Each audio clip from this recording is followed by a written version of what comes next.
Hello there and welcome to the Ramble review, and today we are looking at Timothy versus the aliens. The really basic plot here is you play Timothy, who seems to be a gangster and doing gangster stuff, and then aliens attack. And there are other aliens that Timothy met past as a child who gave him this special card because they predicted the aliens would attack. So now it's your job to take out the aliens, and that's really it. The characters barely have that much character.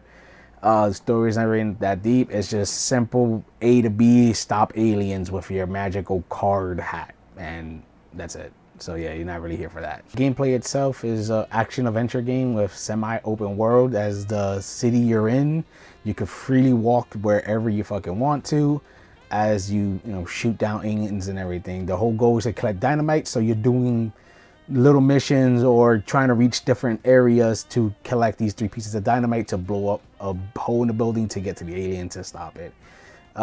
It's a lot of shooting, and you have about you start with like a regular old pistol, but you get like a shotgun and of course a Tommy gun with this type of game, and obvious that would be there. And that's really it. Of course, this platforming as well too. So it's platforming and third-person shooting, and that's really it.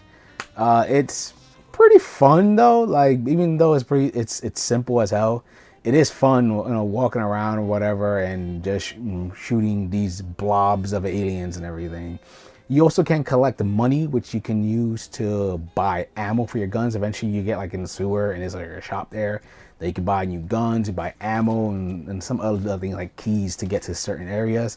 And you can kind of abuse the system because the money reloads, I believe, every time you load the game or every time you leave. You go like in a building and then you go out. You go into like some buildings, like 2 or 3 buildings or something, and go right back outside, and the money would just, every single money that was around, you could respawn. So if you know all the locations, you can find it that way.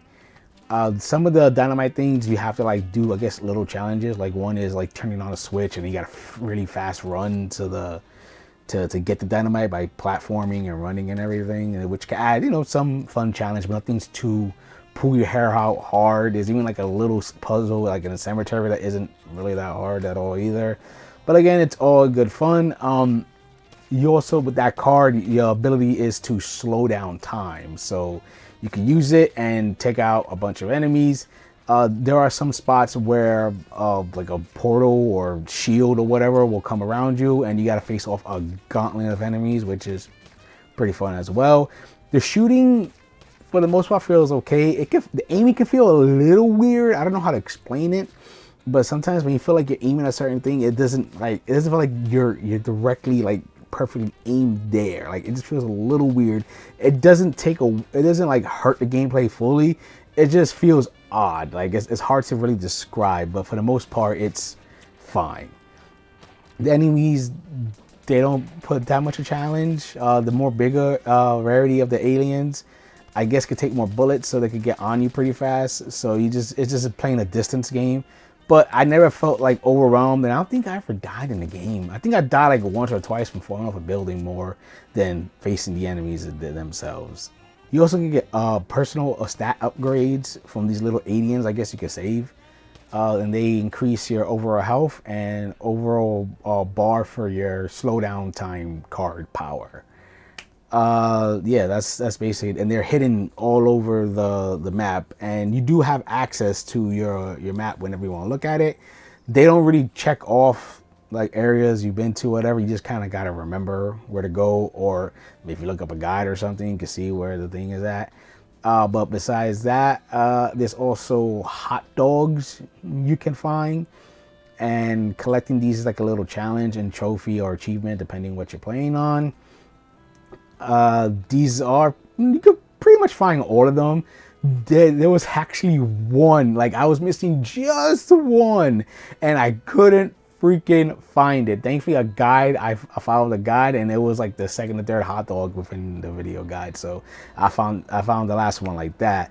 But for the most part, I just walked around and found that most of them are really like right there in front. There's a lot that's right in front of you, but some you gotta really look around. But since the city is not like too annoyingly big, it's not that much a problem. Getting around is not that hard either, because you can run and everything like that. So, you know, getting the hot dogs wasn't too hard. I also really like how the game looks. Like, I like the character's art style is kind of cartoony and like bulky in a way, but I never found it personally ugly. I really dug the style of each character. I also like the whole noir thing, like the whole black and white, the whole gangster feel. That always catches my attention. Like if I see a game and that's like the first thing I see, I immediately catches my attention. That's always think it looks freaking cool.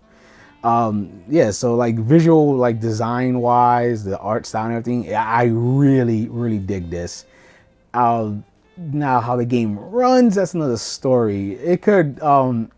It runs really smooth when you're inside of a building or like in the sewers or whatever, more enclosed place basically. But when you're out and about, you can see some frame rate drops, especially when like a bunch of enemies, like in the gauntlet things I was talking about, come in and attack. You notice the big frame drops. There is a PS5 version of this game called, I think, Timothy's Night. I don't know why they just didn't call it the same, or like, and then add a redux or remaster or whatever. That it's the same exact game. It just is on the PS5, so it'll run more better. I think they added a little more enemy variety because there's only like what, 3 types of enemies you fight in this game. I think they added an extra 1 or 2, and so if you're interested in this game, then and you have a PS5, I would say I guess get that version because it will run much better and it adds like, you know, a little more content here and there. But if you're stuck with the PS4 version, that version is fine too if you don't mind the frame rate drops. I did enjoy this game though. A heads up, it's pretty damn short. If you don't bother collecting like the hot dogs, or you don't really collect the money, or don't find those secret things like raise your like your stats and your health and stuff like that, then you're looking at maybe an hour and a half, maybe 2 hours. I think it's a little pushing it, but maybe 2 hours if you're just rushing through it. It took me maybe about, I guess, like 2.5, 3 hours because I was looking for everything and I wasn't using the guide until that last fucking hot dog. But even with it being short, I still have fun. And if you like this kind of art style and look of the game, just by looking at it, and you're in the mood for a little bit of action, adventure, platforming against some aliens, then I say why not? Give it a shot. Especially now you can find it pretty cheap. It's usually on sale a lot of times. And again, if you have a PS5, there's a PS5 version called, I think, Timothy's Night, which is just a better running version of this game. And it has like a alien or 2 extra. So there's a little variety there too. So yeah, I hope you didn't mind my ramble. And for gamer's sake, keep gaming.